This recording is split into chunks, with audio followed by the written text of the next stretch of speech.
இன்றைக்கு திரு ஸ்டாலின் அவர்கள் ஈரோட்டில் இன்னைக்கு பேசியிருக்கிறார். விந்தையா இருக்குது, ஆச்சரியமா இருக்குது. இன்றைக்கு தமிழ்நாட்டில் பெண்கள் அதிகமாக வேலைக்கு போயிட்டு இருக்காங்களாம், கண்டுபிடிச்சிட்டார். இது ஏற்கனவே தமிழகத்தில் அதிகமாக பெண்கள் வேலை பார்த்துட்டு இருக்காங்க.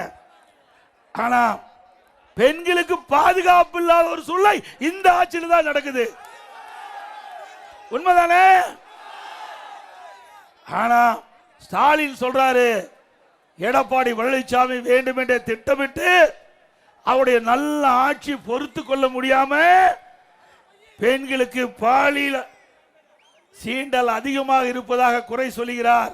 திரு ஸ்டாலின் அவர்களே, நாங்கள் குறை சொல்லல, உங்களுடைய புள்ளி விவரம் குறை சொல்லுது. இன்றைக்கு அந்த புழுகு, ஆகாச புழுகு பேசுற ஸ்டாலின், தமிழக அரசின் உங்களுடைய ஆட்சியினுடைய புள்ளி விவரப்படி பெண்களுக்கு பாலியல் துன்புறுத்தும் வழக்குகள் 26,651.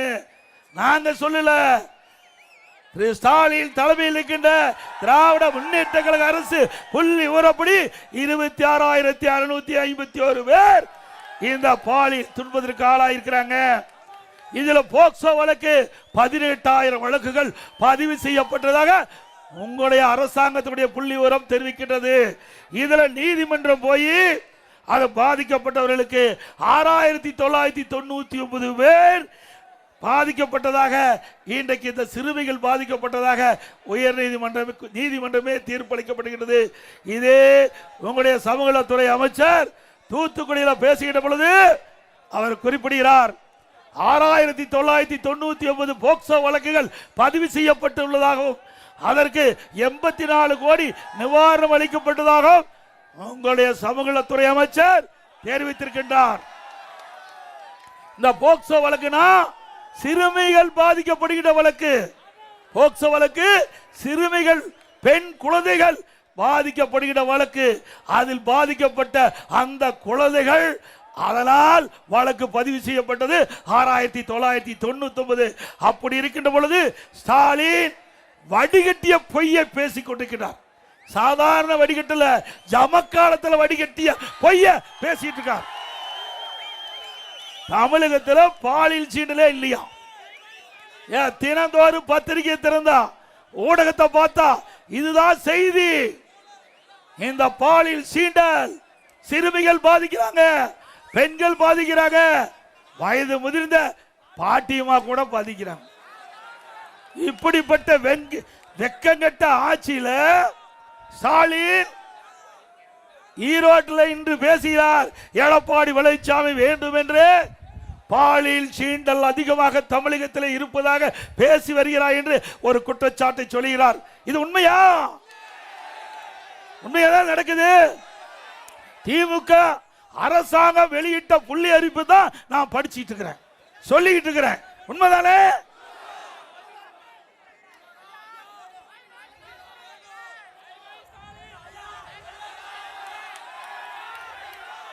இன்னைக்கு நாம இதை சொன்னா பொள்ளாச்சி பாலியல் சீண்டல். திரு ஸ்டாலின் அவர்களே, பொள்ளாச்சியில் நடைபெற்ற சம்பவங்கள் உடனடியாக நியாயமாக விசாரணை நடைபெற வேண்டும் என்பதற்கு சிபிஐக்கு உத்தரவிட்ட அரசாங்கம் அண்ணா திமுக அரசாங்கம். உங்க அரசாங்கத்தை போல கேடுகட்ட அரசாங்கம் இல்ல.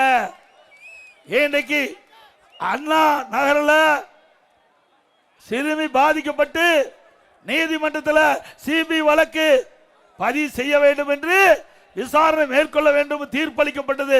அதை எதிர்த்து இன்றைக்கு உச்சநீதிமன்றத்தை நாடிய அரசாங்கம் திமுக அரசாங்கம். யாரை காப்பாற்றுவதற்காக நீங்க உச்சநீதிமன்றம் போனீங்க? இன்றைக்கு உயர்நீதிமன்றம் ஒரு தீர்ப்பை அளித்த பிறகு அந்த தீர்ப்பின் அடிப்படையில் சிபிஐ விசாரணை மேற்கொண்டா உண்மை குற்றவாளிகளை கண்டுபிடித்து வருவார்கள். இன்றைக்கு அந்த சிறுமி பாலியல் சீண்டலுக்கு உட்படுத்தப்பட்ட குற்றவாளியை காப்பாற்றுகிற அரசு தேவையா?